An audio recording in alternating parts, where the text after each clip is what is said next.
নবীজি জানিয়েছেন কোন স্ত্রী যদি চায় যে তার স্বামী বেশি দিন বেশি থাক, তার স্বামীর আয় উন্নতিতে, তার ইনকামে বরকত হোক, সে যেন তার স্বামীকে দিয়ে বারবার এ কাজ করায়। স্বামী অন্তত নিকট আত্মীয় যারা আছে এদের খোঁজ খবর হক আদায় করেন। কারণ নিকট আত্মীয় স্বজনের খোঁজ খবর রাখলে, তাদের হকগুলো আদায় করলে আপনার হায়াত আল্লাহ বাড়াবে। 2 নম্বরে আপনার রিজিকে আল্লাহ নিজে বরকত দেবেন। এই কাজটা যারা করতে চায় না, বুঝতে হবে ওই স্ত্রী চায় যে আমার স্বামী তাড়াতাড়ি মরি যাক। কি হাদিস তো এইটাই বলছে। হযরতে খাদিজাতুল কুবরা রাদিয়াল্লাহু তাআলা আনহা, ওই সময় তিনি মুসলমান হননি, ইমানের দাওয়াত পাননি, কিন্তু কথা বলতে গেলে আল্লাহর নাম বলতেন 3 বার 5 বার 7 বার করে। নবীজি নবুয়ত পাওয়ার পরে যেদিন বাড়িতে আসলেন, ডাক দিয়ে বললেন, ইয়া খাদিজা জাম্মিলুনি জাম্মিলুনি, হে খাদিজা আমাকে ঢেকে দাও ঢেকে দাও। হযরতে খাদিজা ওই দিন নবীজির চরিত্রের ওপরে 5টা কথা বলেছিলেন। পৃথিবীর কোন স্বামী যদি, কোন স্ত্রী যদি তার স্বামীর পক্ষে এই 5টা কথা বলতে পারে, বেশক ওই স্বামী আল্লাহর জান্নাতি। তো বলা কঠিন আছে। বুখারী শরীফের হাদিস,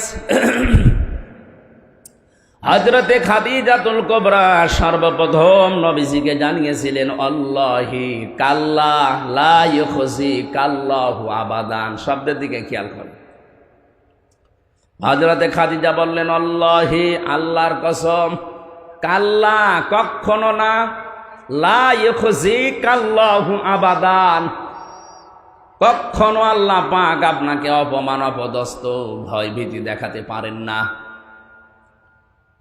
কয়েকটা কথা এখানে ছিল যে আপনি গরিবের খোঁজ খবর নেন, আত্মীয় স্বজনের খোঁজ খবর রাখেন, এতিমের খোঁজ খবর রাখেন, বস্ত্রহীন যারা বস্ত্রের ব্যবস্থা করেন, খাদ্যহীন যারা খাদ্যের ব্যবস্থা করেন। যে নবীজির স্ত্রী যে কথাগুলো বলছিলেন মিলান তো। আপনি আত্মীয় স্বজনের সম্পর্কগুলো ঠিক রাখেন, আপনি এতিম মিসকিন অসহায় মানুষের পেটের খাবারের ব্যবস্থা করেন, যাদের কাপড়ের ব্যবস্থা নেই পোশাকের ব্যবস্থা করেন। এই কথাগুলো স্ত্রীর পক্ষ থেকে একজন স্বামীর জন্য আসা অত সহজ না। কারণ অধিকাংশ পরিবারে এই আত্মীয় স্বজনের সাথে সম্পর্ক নষ্ট করার পেছনে দায়ী এই স্ত্রী আর স্ত্রীর মা। এই কথা বলা লাগবে, এইটাই বাস্তবতা। আমি আমার বোনের সাথে, আমার ভাইয়ের সাথে, আমার চাচাতো ভাইয়ের সাথে, আমার চাচার সাথে, আমার ফুফুর সাথে শরীয়তের যে সম্পর্ক আছে, যে হক আছে, আদায়গুলো করতে পারি না। 100% জন্য দায়ী আমার বউ, আমার শাশুড়ি। তাহলে আমারটা বলছে না আপনারা ছেড়ে দিয়েন না।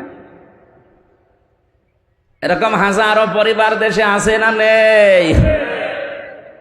নবীজি জানিয়েছেন কোন স্ত্রী যদি চায় যে তার স্বামী বেশি দিন বেশি থাক, তার স্বামীর আয় উন্নতিতে, তার ইনকামে বরকত হোক, সে যেন তার স্বামীকে দিয়ে বারবার এ কাজ করায়। স্বামী অন্তত নিকট আত্মীয় যারা আছে এদের খোঁজ খবর হক আদায় করেন।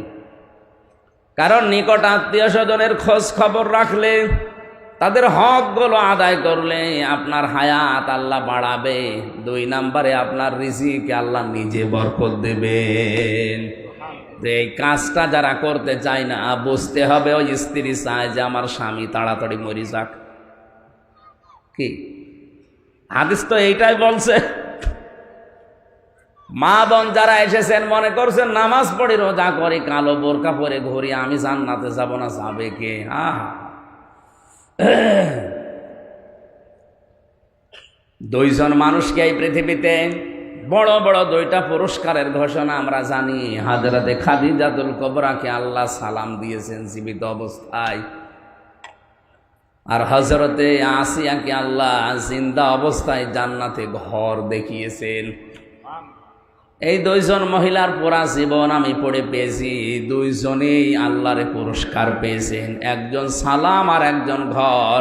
2টা পুরস্কার পেয়েছেন স্বামী ভক্তি করার কারণে।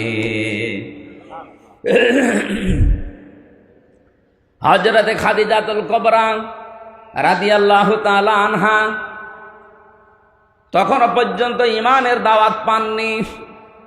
নবীজি কেবল নবুয়ত পেয়ে বাড়িতে এসেছেন, এখনো বলেননি যে খাদিজা লা ইলাহা ইল্লাল্লাহ বলো, বলেননি। তিনি বলেছিলেন শুধু আমারে ঢেকে দাও, আমি ভয় পেয়েছি। খাদিজার প্রথম বাক্যের ভেতরে আল্লাহর নাম ছিল কয়বার?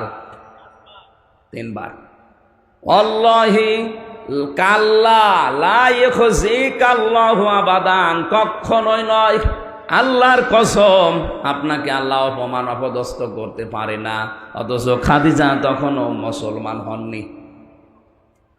আল্লাহ একজন আছে, যদি বিশ্বাসী না করবে, এতবার আল্লাহর নাম আসছে কোন কায়দায়? আপনি মনে করছেন আমি কালেমা পড়ে বসে আছি, আমার ইমান আছে না। 3টা শর্ত যদি না মানতে পারে তার ইমানের দাম নেই। আর ইমান যে কখন ভেঙে গেছে আপনি টেরও তো পাননি। কয়টা কারণে ওযু ভেঙে যায়, নামাজ ভেঙে যায়? কয়টা কারণে? হ্যাঁ, আমল ভেঙে যায়, নষ্ট হয়ে যায় কয় কারণে? 2 কারণে। কয় কারণে? ইমান ভেঙে যায় 10 কারণে। তার আমি গুরুত্বপূর্ণ পয়েন্টটা বলছি কারণ এই শব্দের সাথে রিলেটেড। 4 নাম্বার কারণ হচ্ছে পৃথিবীতে যারা বিশ্ব নবীকে নেতা মানে না, অন্য কাউকে নেতা মানে, তার ইমান ভেঙে যায়। দলিল সূরা ইয়াসিন। ইয়া মানে হে, সিন মানে সাজ্জেদ। তাফসিরে কাবীর মুফাসসির লিখেছেন সিন শব্দের অর্থ 5টা। সিন মানে সাজ্জেদুল আলামিন, সিন মানে সাজ্জেদুল বাশার, সিন মানে সাজ্জেদুল কাওনাইন, সিন মানে সাজ্জেদুল আম্বিয়া, সিন মানে সাজ্জেদুল মুরসালিন। এর 2য় নম্বরে কি ছিল? সাজ্জেদুল বাশার। সাজ্জেদুল বাশার মানে মানুষ। বলেন বলেন, মানুষ হিসাবে কেউ যদি দাবি করে আর রাসূলুল্লাহকে নেতা না মানে, ও মানুষ নেই। এই আয়াত অনুযায়ী অন্য কিছু। আমি কি আরো একটু নিচে নামবো? হ্যাঁ, নামবো কোথায়? এরপরও যদি না বোঝার ভান করে থাকেন, আমার কিছু করার নেই। আপনার ইমান আছে না গেছে আপনি বা টের পান।